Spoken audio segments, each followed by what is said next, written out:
In 2026, more and more people are fed up with Windows. You might have been forced to upgrade to Windows 11, mandatory accounts. You might have noticed loads of bugs piling up with every single update. A lot of people are starting to look at Linux as a real alternative. But here's the real question.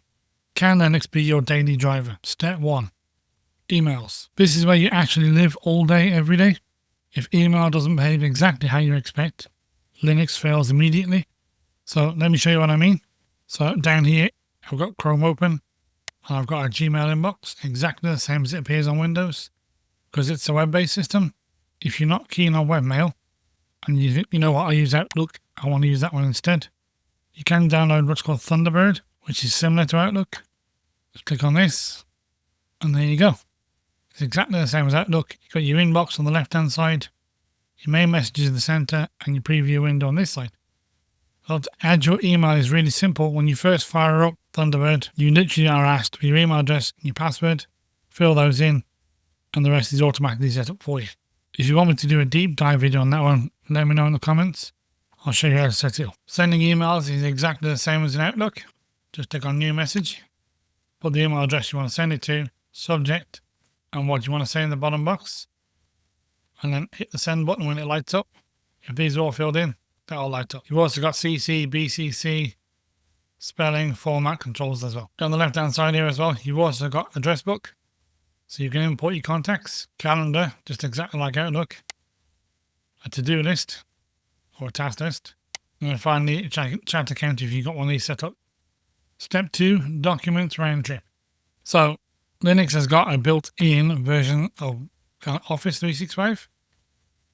So just left click on Office. You can choose that Writer, Impress, Draw. Depends on what you want to do, but yeah, this is the version of Word.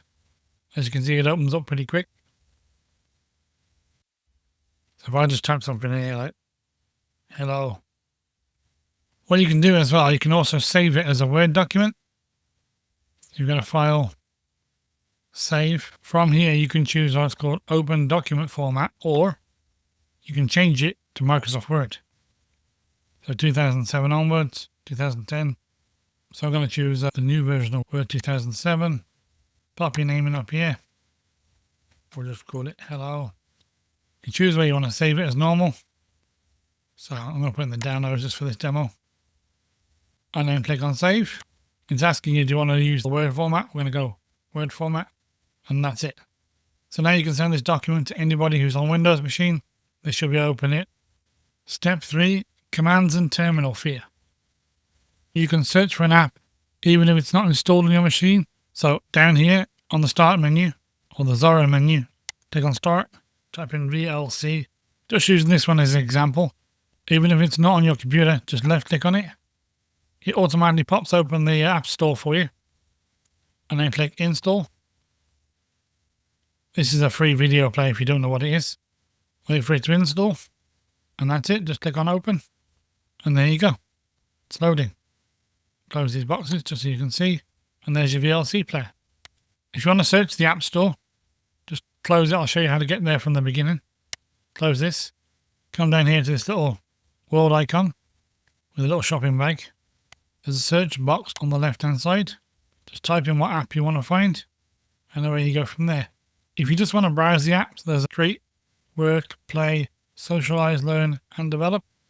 And there's a whole bunch of other stuff you can add to your Linux to customize it the way you want. Everything you see is like point and click. It's really super easy. You can use the terminal if you want, but you're not forced to. Just close this down. Step 4, printers. There is official support from some of the major brands out there. So if I open up my Chrome again, start a new tab. What you got to do is type in the manufacturer's name. So I'm going to go HP Linux printer drivers. There you go, HP driver. Just follow the on-screen instructions. I'll show you another one, Epson Linux printer drivers. There you go. Full support for those as well. If you type in the model number of your actual printer and then just put Linux printer drivers after it, you should be able to find the one for your specific machine. Step 5, gaming. Quick note on gaming. This is always because it always comes up on Linux. Yes, some games do work on Linux, especially single player and multiplayer games that don't use the anti-cheat. Steam Protocol handles most of these surprisingly well, but games rely on modern anti-cheat software are a different story. So, does Linux hold up in 2026? For documents, watching videos, and some limited gaming, I'd say yes. Everyday use, Linux holds up in 2026. If this answered your questions on can I actually use this, don't stop here. Check out the video on screen to show you more about Linux.